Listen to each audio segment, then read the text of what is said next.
Hi, and welcome to She Said, She Said. I'm Laura Cox Kaplan. I hope you're safe and you're well wherever you happen to be. And I also hope that you had a chance to check out our last conversation with Dr. Lucy McBride. Lucy gave us great advice and perspective on not only the coronavirus, but perhaps more importantly for many of us, how to cope with the anxiety and stress around that, remembering things as simple as just breathing and taking time for ourselves and recognizing that all of this affects us, our mental health in many ways. So I encourage you to check out that conversation if you haven't had a chance. Today, we're going to go in a very different direction and talk about productivity and time management. That may sound a little strange, but I think under the circumstances where so many of us are struggling with how do you make working from home as efficient and effective as possible, but also how do you do that for many of us if you have children involved who are also responsible for engaging in virtual learning. Many of us are very overwhelmed by how to make all the pieces fit. And if you're anything like me, you're really appreciating your kids' teachers about right now. It adds a whole nother layer of anxiety and stress, not to mention uncharted territory for many of us. So while I recognize not everyone has children, I think you'll really appreciate my next guest. She's Laura Vanderkam, and she is a time management and productivity expert, and she'll be joining me via Zoomcast from her home office just outside of Philadelphia. Laura is the author of 7 books, 5 on time management. The most recent is Juliet's School of Possibilities, as well as a book called Off the Clock, which I included actually in last week's She Said podcast newsletter. I think it's a great book because it looks at and focuses in part on how to make time more meaningful to you. I'm going to talk to Laura about that along with a number of other topics. Laura also has 2 terrific podcasts. My favorite is called Before Breakfast. It's a 5 to 10 minute quick fix productivity podcast, which I highly recommend. All of Laura's content is terrific, and I'll include links to her website in the show notes. Laura has a TED Talk called How to Gain Control of Your Free Time. It has been viewed more than 8 million times. She's also a regular contributor to the Wall Street Journal, New York Times, various magazines, and she consults on time management and productivity strategies, both for individuals and for corporate clients. On top of all of that, she is the mother of 5 children, including an infant that is 3 months old. Like so many of us, she's working from home and also conducting some version of homeschool. So I think she's literally the perfect person to talk to as we navigate this new world of working from home. And as Laura says on her own podcast, she's going to help you make the most of your time. Laura, welcome to She Said, She Said. Thanks for having me. I'm so delighted to have you. I have been a big fan for several years, so it's great to have a chance to actually visit with you. Well, thanks for having me again. Yeah, this will be a great conversation. Of course. Okay, so you are the mother of 5. I'd love to know how you're doing. Well, we are hanging in there. The kids have been pretty good sports about all this disruption in their lives. We've been out of school for about 2 weeks now. The kids have adjusted to doing some distance learning and some more self-directed assignments. They've been playing a lot together. I guess that's the upside of having 5 kids. There's always somebody else around. So it's, I think, been tougher for some people who have, 1 kid, because then there's no play dates, and that's a lot harder. So our house is a bit of a constant play date, for better or for worse. Yeah. So your kids range in age from 3 months to 12 years. So they're 12, 10, 8, 5, and a baby. So they're really doing very different things at this point. Yeah, although the older 4 are all in an age where they can play together. I mean, the 4 of them are within 7 years of each other. So there's definitely things that they can overlap with. Yeah. We are in such unusual times, to state the obvious. how do you recommend for somebody who has not faced this scenario of working from home on a, going on a long-term basis, but also managing that with kids who are potentially or ultimately virtually schooling? How do you kind of get started with setting up some kind of a program or way to do that? Well, certainly none of this situation is ideal, and we all know that. And the good news is it won't last forever. So I think while you do need to pace yourself, that it could be a month or two, we certainly would not say it's going to be over tomorrow. On the other hand, it won't be 2 years either. So it's okay to do things now that you might not do long term, because part of this is about getting through the next few weeks and months. I love working from home. I think it's great. I run my business out of my home office. I think for many people, doing some work remotely is in fact a strategic advantage. If you don't have to commute, that's all kinds of time you get back in your life, which you can use for thinking and dreaming and planning and being a more energetic person. So all sorts of upsides to that. However, I always tell people it's very important to have childcare if you are working from home. It's not a great way to save money in that regard. But of course, for many people, we don't get to choose the circumstances right now. You're working from home without a huge amount of planning and prep for that. You also suddenly have your kids at home because daycare or school is closed. So it's not ideal at all. But that said, it's reality. Right. And unhappiness comes from a mismatch between expectations and reality. And if you cannot change reality, which we can't, then you're better off changing your expectations. So this is the way it is. So we're going to set rules, set structures, set routines that work with this new normal. Yeah. Laura, give me a few examples for maybe how this is working in your own life in terms of setting those expectations. And I would love for you to talk too about being compassionate with yourself. It's easy for us to be really hard on ourselves, especially as women. If we're not meeting all those expectations that we set out, or all those various sort of learning modules that our kids are going to have or do have. How do you manage all of that? What's your advice? Well, limiting your expectations is definitely important. I try to set a couple intentions for each day of what I plan to get done professionally. And one of the best productivity tips I've ever learned is to keep that list incredibly short. Like, we're talking 3 to 5 things. Now, obviously, there are many more things in the universe that you could be doing, but let's limit today's list to 3 to 5 things. And the reason is that you will do 3 to 5 things. You won't do 20. So there's no point in giving yourself 20 assignments and then only doing 5 of them and feeling terrible. There's no point in putting something on a to-do list and then not doing it. It's just as not done as if you'd never put it on the list in the first place, only now you feel bad about it, right? So make a short list. And if, when you get through those things, great, you can celebrate and you can keep going tomorrow. And yes, it seems like getting through 3 to 5 things a day doesn't seem like very much, but if you do this consistently and they are all important things, like you're going to be unstoppable. Yeah. Laura, how do you get your kids engaged in maybe coming up with their own list, taking some responsibility and some initiative for their own learning, for their own things on their to-do list? How do you do that? Yeah, well, kids definitely need to be self-directed these days. If you're trying to work and direct your kids' schooling, you simply can't be there constantly. And I think it's important to have conversations with kids that you expect them to rise to the occasion.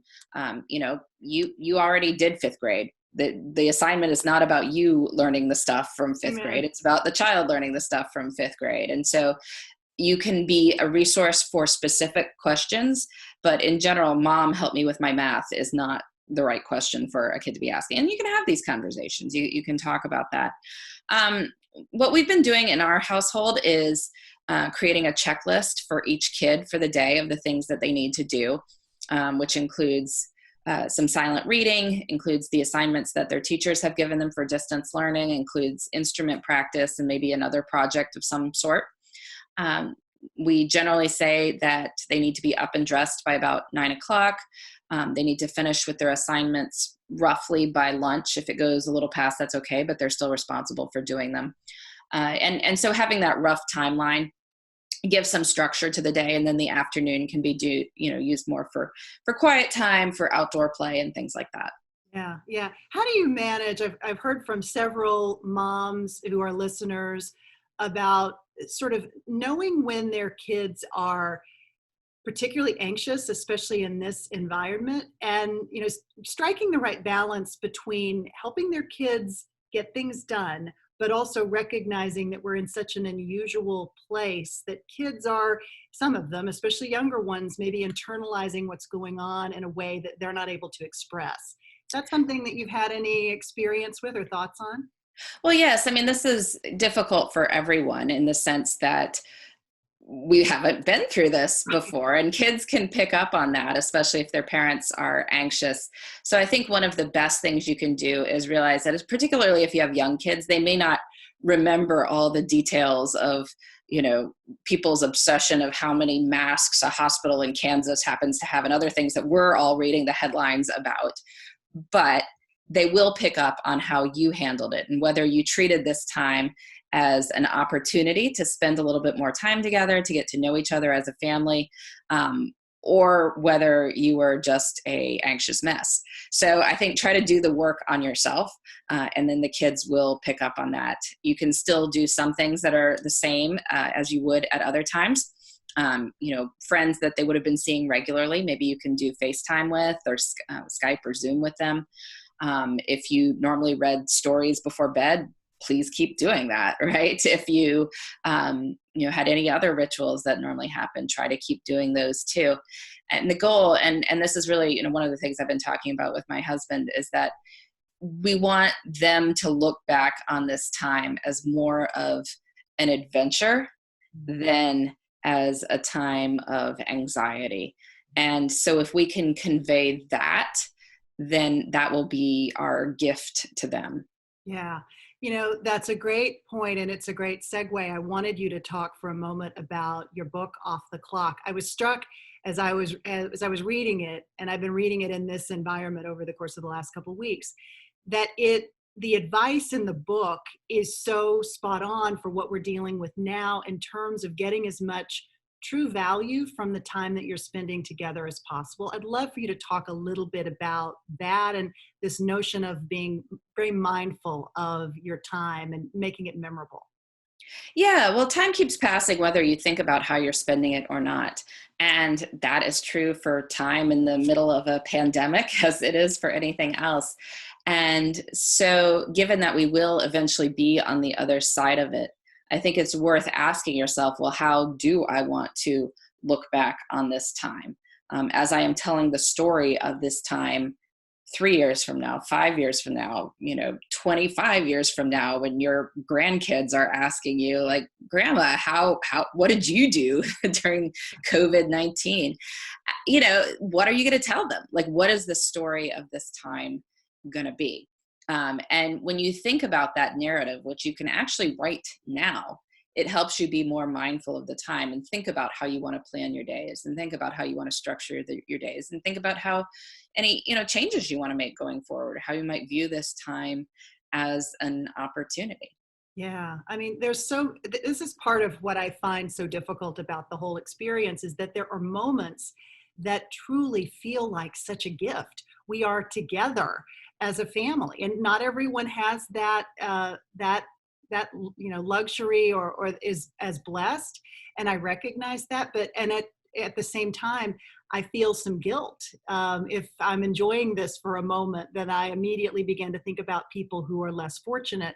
And so there's such a range of conflicting emotions with all of this that I find it really, really challenging. Yes, well, that's life. Life is vast. Life Yeah. has contradictions. And yes, you can pause and enjoy moments that are good. You can savor those good moments while acknowledging that there are plenty of other moments too. I don't see any contradiction here. I mean, this is part of wisdom, is recognizing that you can be happy about good moments while recognizing that they are neither universal nor going to occupy all of your time either. Yeah, no, that's really great advice. Okay, so Laura, because this is She Said podcast, and we're we focus primarily on our guest and how she got into the work that she's doing and how she thinks about things like impact and how she's overcome obstacles. We talk about all these sorts of things. I would love for you to talk a little bit about what was it about time management and productivity that piqued your interest? Had you always been somebody who was a big tracker of your time? How did this come about? What bit you that got you interested in this space? Yeah, no, I mean, there wasn't some blinding moment of insight, and looking back, it wasn't some moment where I hit rock bottom and then had to, redo all my time. I've probably always been interested in scheduling. If I look back on, my life as a student, for instance, I was into productivity and getting more done and things like that. One of those incredibly annoying people.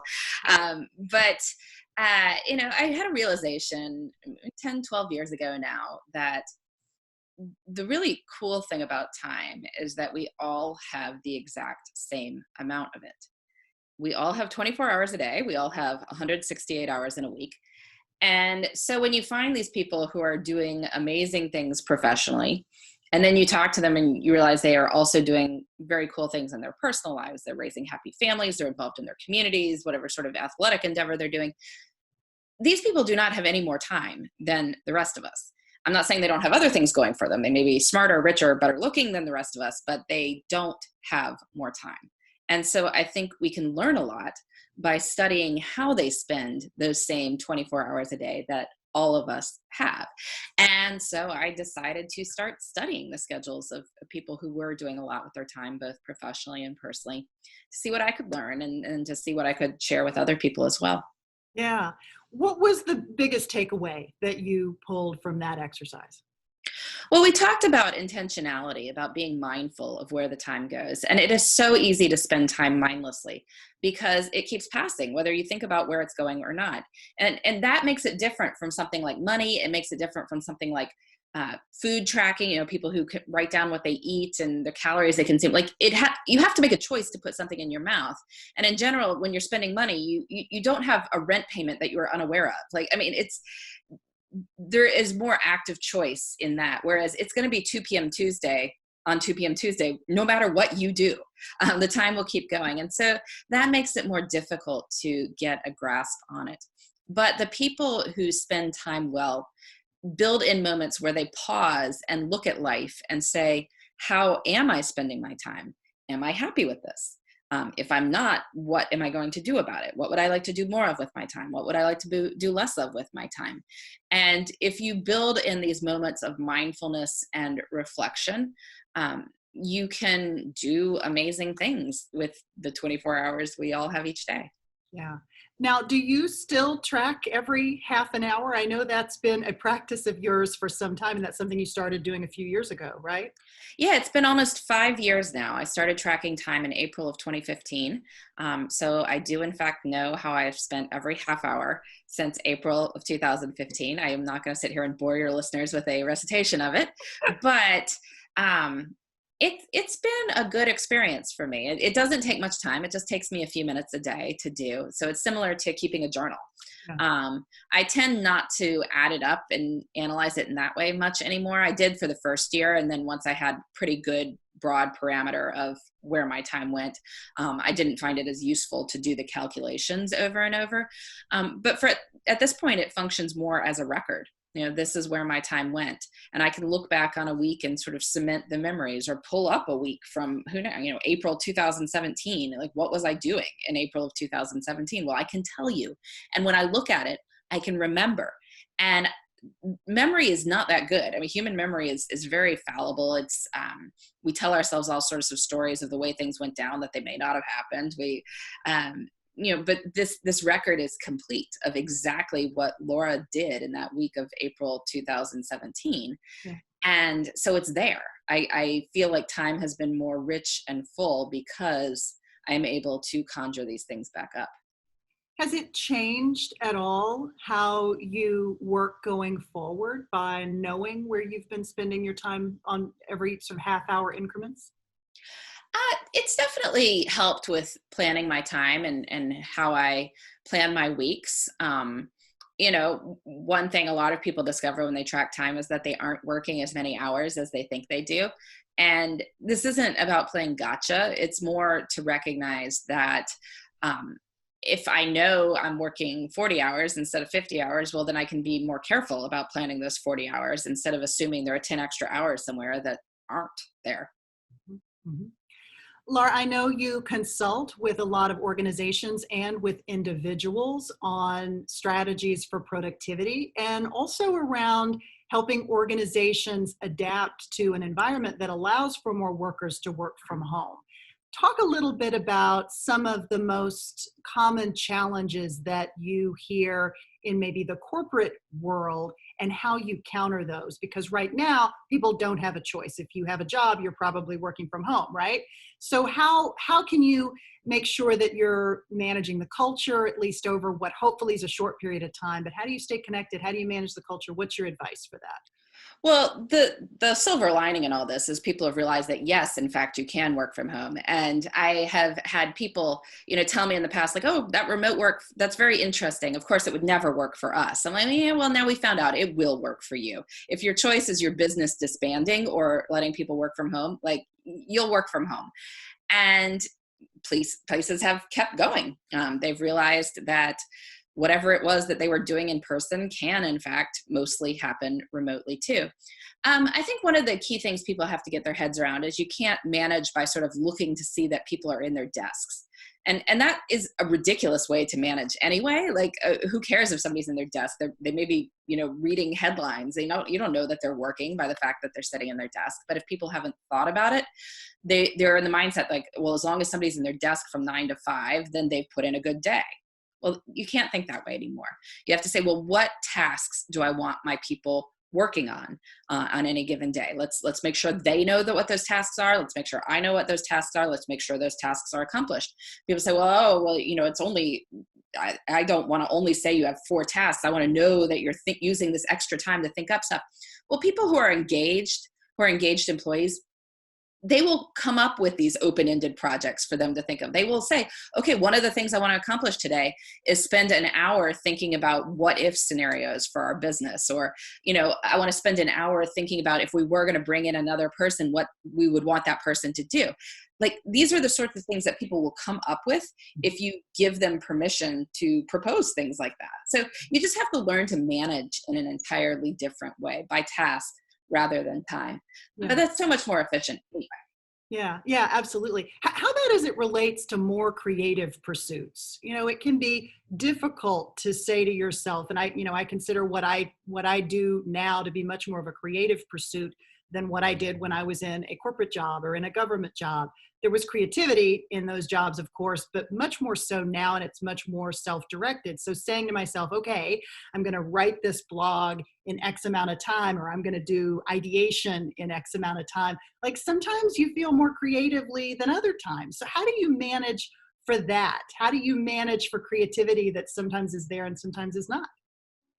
Well, I think creativity is as much a practice as it is about inspiration. And some days you're not going to be on top of your game, and that's fine. But if you keep trying, like, eventually the good inspiration will come to you. So rather than say, am I going to be inspired today or am I not? You say, well, I'm going to spend an hour each day working on this project, come hell or high water. And if during that hour inspiration strikes, awesome. If it doesn't, I will do some of the more mundane tasks related to it.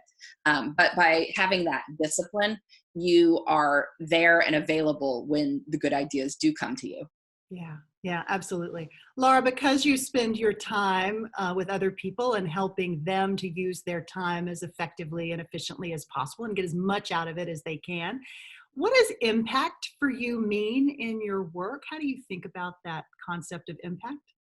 Yeah, well, I feel like I am having an impact when I hear from people that they have made big choices with their lives to improve their lives because of something they have learned from my books or my podcasts or a speech I gave. And those are really wonderful emails to receive. I particularly love the ones where people have decided that false choices they have set for themselves are just that. They're false choices. And say, well, I didn't think I could go for that promotion because I have young kids. right? So, well, who gave you that idea? Why did you decide that it was absolutely impossible in 168 hours in a week to manage a big career and a family? It's totally possible. And I show people how it is. And then they find out that it's great, that they can, be in touch with their ambitions and still have a full personal life too. So to me, that is impact. And I love hearing from people about that. Yeah, that's amazing. So, Laura, we also ask everyone who comes on the podcast for a single piece of advice, a life hack or mantra. You've already given us amazing advice, but if you had to boil it down to one thing that you always tell people, or maybe it's something that you repeatedly tell yourself, what is that?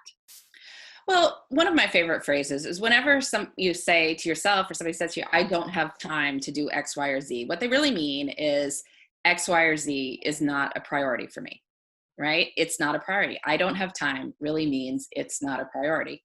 And often that is true. Like, I'm not saying that we necessarily want to say that directly to people. But if somebody offered to pay you $1 million for whatever it is that you're claiming you don't have time to do, it would probably rise up that priority list pretty quickly. Since that's not going to happen, you can acknowledge it's not about time. It's that you don't want to do it, or you don't want to do it right now, or there's other things you'd prefer to get to right now. And that's fine. But the reason to keep this phrase in mind is it puts you back in charge of your time. And you can sit there and decide, well, is something a priority for me? And if so, it deserves to have space in my life. If it's not, let me just be honest about that and move on. Yeah. Laura, thank you for making time for us today. This is fantastic. And I hope that you and I will have an opportunity to meet in person and be in the same room and do a longer conversation for She Said when all of this is over.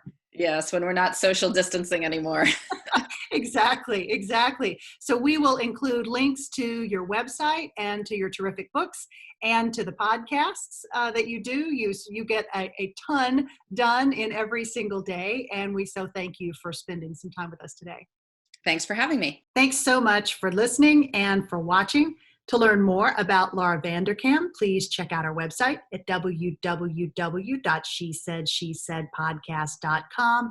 There I will include links to Laura's website, as well as her fabulous books and her 2 podcasts and all that great stuff.